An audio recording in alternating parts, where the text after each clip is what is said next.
போலாங்க தம்பி. ஐயா ஓடிபி என்னன்னு சொல்லுங்க ஐயா. 3107. தம்பி கோயம்புத்தூருங்களா? ஆமாங்க ஐயா. நீங்க? நமக்கு கோயம்புத்தூர் தானுங்க. கோயம்புத்தூர்ல எங்கங்க? கோயம்புத்தூர்ல வடவெள்ளிங்க. நமக்கு ஆணை கட்டிங்க. அட நம்ம ஊர் பாஷை நமக்கு தெரியாதுங்களா?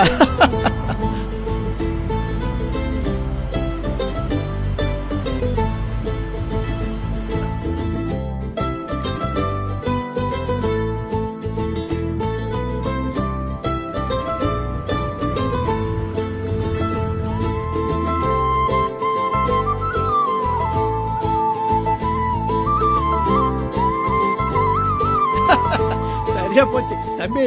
ஊரு பக்கம் வந்தீங்கன்னா நம்ம வீட்டுக்கு வரணும். கண்டிப்பா வரேன் ஐயா. பார்த்துப்பாங்க.